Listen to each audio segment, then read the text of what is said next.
ratio. So, but before that, do kanang bawaan kung saan pag kanang convert ang percent to ratio is nasa ko ipakita ninyo nga survey. So since sabi naman election class, so kaning survey nga ipakita sa inyo kay about siya election. So, what is the class up na nagal pagka-counselor sa barangay? Yes, sa barangay. Wow. So, current class is kanang muna ang mga percentage na ilang nakuha sa mga voting ato sa ilang lugar. So, ato sa basahan may isa ang mga nag-start. Isa na, Miriam Guzman, Jose Mabulay, Eka Lin, Tibor Sosu, Nika Gao, District 1. Alright, so mawala sila ang mga nag-start pagka-out on the day. So, si Pia na po siya 20%. Si Lucy na po siya 25%. Si Tikla na siya 45%. Si Liborsyo 53%. Si Nika Bao 64%.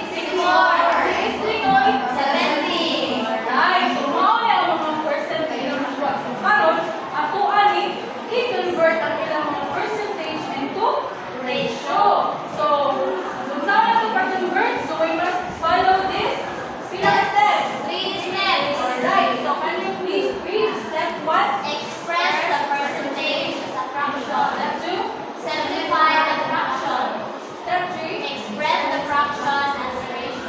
Alright, so ang atong unang baon lang is ang percentage ni Miriam Guzman. So, pila niyang percent? 30. Oh, ang 30%, ato siya i-convert into Ratio. So, saan ka? So, una, express the percentage as a fraction. So, saan ka pag-express ang 30% as a fraction? So, balik na dito sa percentage example. So, ang example dito guys, no? 50% is the same na siya as 50 over 100. Kailan over? 100. So, panisa siya, pwede din siya na itong ma-express the percentage as a fraction ng class. 30 over 100. So, next step. Simplify the fraction. So, saan mo ito pag-simplify that? By finding the Greatest common factor. right. So, mag-listing ka sa taas. So, kung sa may ma-divide, kung sa may ma-divide, makuha ang number 30. 1 after 6. 1 and 30. Tama. 5 and 6. And 10 of 30. 10 of 3. Yeah. So 100. 1.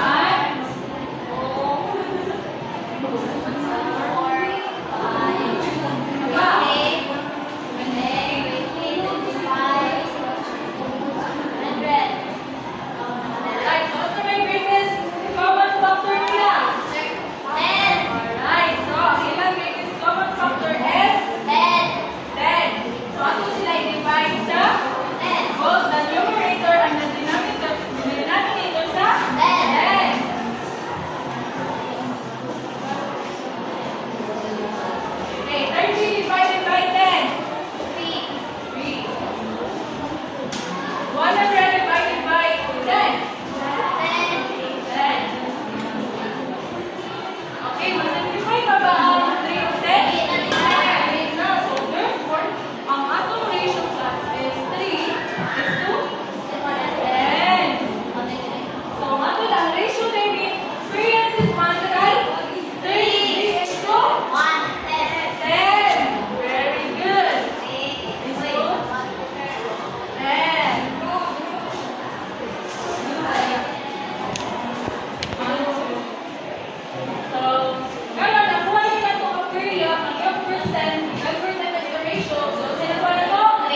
Na. Yes, Mariel. 5.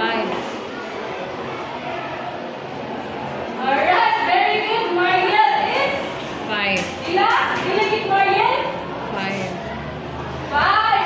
Very good. Ila Mariel? Five. Alright, very good. Gid Mariel. Uy. Let's go class. Okay, 44 divided by 5? 9. 9. Very good. 100 divided by 5? 20. 20. Very good. So, ang 9 and 20, mas-simplify pa ba? No. No. So, therefore, ang ating ratio is 9 is to 20. to 20. So, napasabot na bukas. Yes, teacher. Converting percent to ratio. Yes, teacher. Aron, kanakas to, sa kalinya tulog pa mo na ba ang convert. So, kinsa yung voluntary convert sa kami ratio to, kami na ba o pag-string all? Yes, guidance sa kami ratio to. And si Rika. Rika, kami ka pa o si, saka? Si Angelic. Si Angelic sa kang string food. So, una ka driver. Talk ka lang, right? Talk ka lang. Bilang ka na.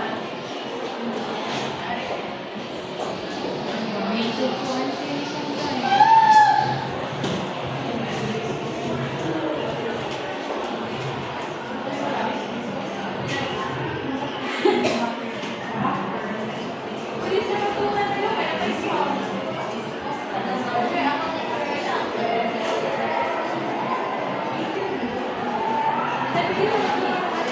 Isa pang isa dito, si John Angel. Saka, alin na kakang? Mika ba? Ikaw.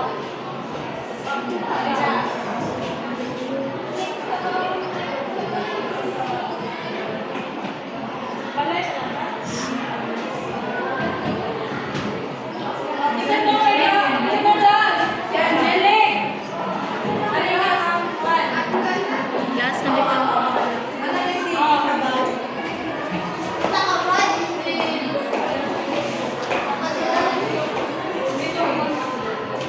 Pwede ba yun?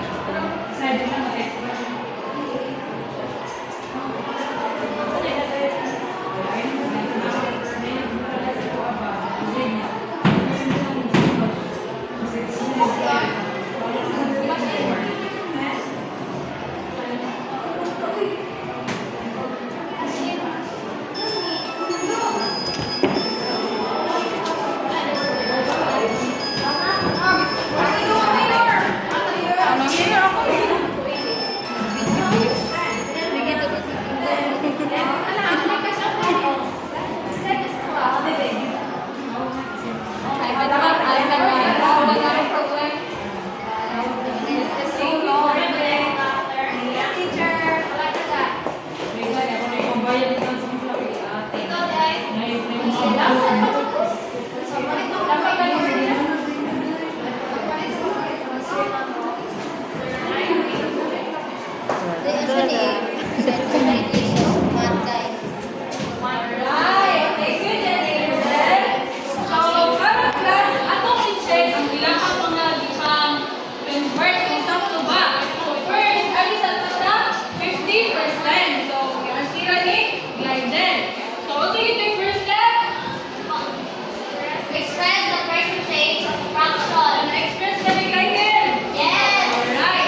ratio. So therefore guys, mag-convert na natin each percentage into ratio. So karon, ato na puminggan out ang ratio kung mag-convert pa siya sa percentage.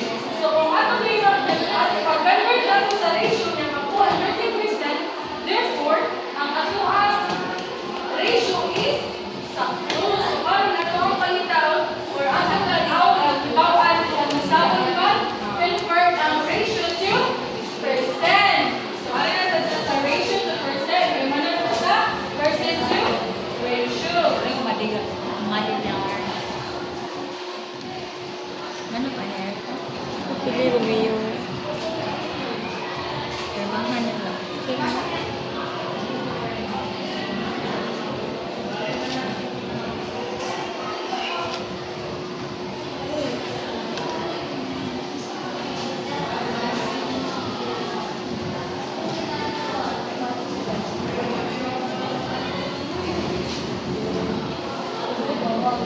So asa nagalit ang class? Ratio to percent. Alright, converting ratio to percent. So ato rin out na kung kayo ang ratio mag-convert ka na to sa itong percentage. Kung sa kung siya mag-convert. So kung ako nila 30%, then it means ang atong ratio is 2. So karon, I want you to read the steps. The fourth step is converting ratio to percent. So kindly please read step 1. Express the ratio as a fraction. Step 2. Divide the numerator by the denominator. Step 3. Multiply the decimal by 100. And the last one. Add a percentage. Alright, so atong suwayan class. Ang 3 ratio ng 3 is to 10. Kung saan siya pagkuha, magkuha yung percent ng 30%. So, ang first ito class. Ano siya class? Saan na natin sa blackboard?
sige unang kwarto? Express siya as a fraction. So 1/4. And the next step, divide the numerator by the denominator. So 1 divided by 4. So basta ito nang nagkaroon sa inyong confused bukas na ano eh. Ang 1 lecture kaya ka lang naman sa sud, di ba? Ang ako kung di dapat na sud. Gamay na sa gawas. So ano yung hindi sa class? So kanang imagine class na amoy 1 pizza. Isa ka pizza. Na ina siya bakinong kaupat. So muna siya class, muna ang 1 na natin bakinong ng kaupat. Dapat wala na sa inyong mama niya. Kung saan na bilhin niya. Nangayon pa dyan inyong mga amiga. Tulong pa dyan ka mangayo. Na imo gibahin o kaupat. So mo na atong pangitaon kung pila ang kanang sa usap, kapila siya bahin kaupat. So mo na nga ang 1. Na siya sa sud. Mo man siya nga po ang ayun. So may batong, di ba siya pwede? Ayan. Mag-anta o? 10. Alright, so gusto mo yung mga bata ko? 2.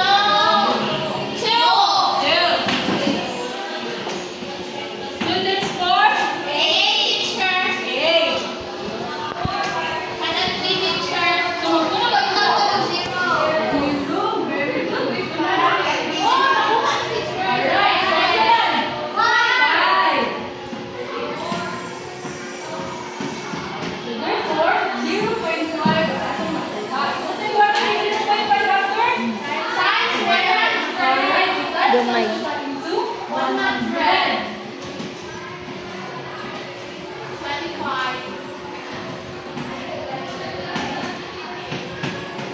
Okay, second 0. Second 0. Second what? 5. Second 0. 0.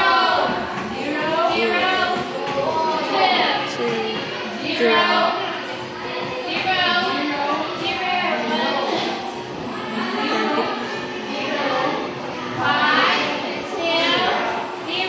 So, pila man sa boy? 1, 2, 1, 0. So, pila? 5%. So, nakuha ba dito class? Alright, so sakto niya ang atong ratio nga 1:4. Kaya nakuha ang atong 25%.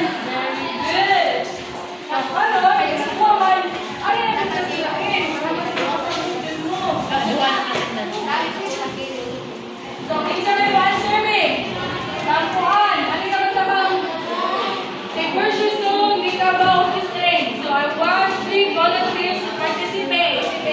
Yes, bigay na. Ano ka pang nagkuhan with hand? The worship, 50%.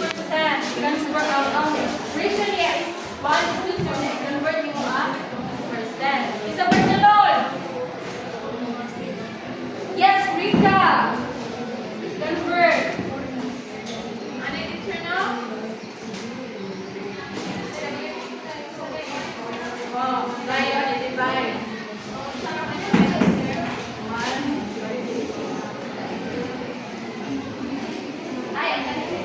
Divide and numerator.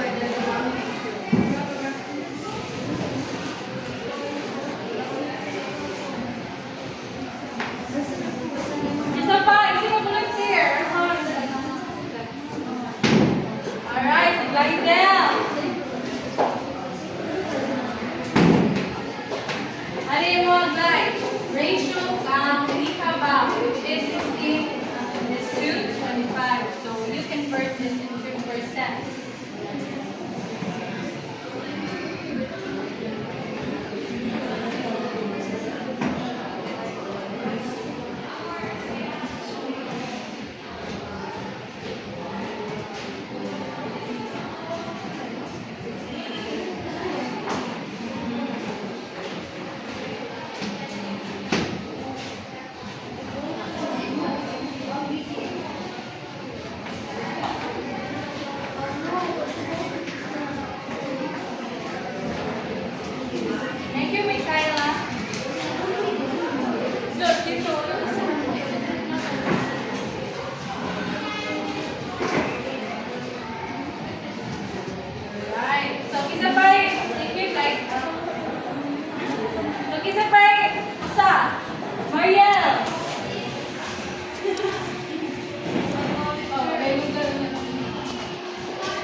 Kyla.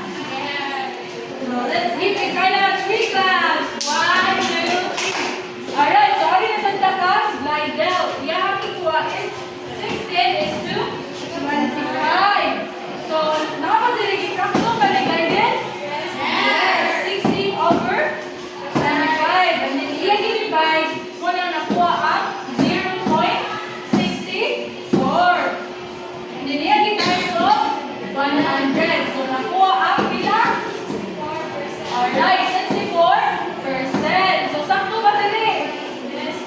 Alright, sakto. So, ano, meron tayo last.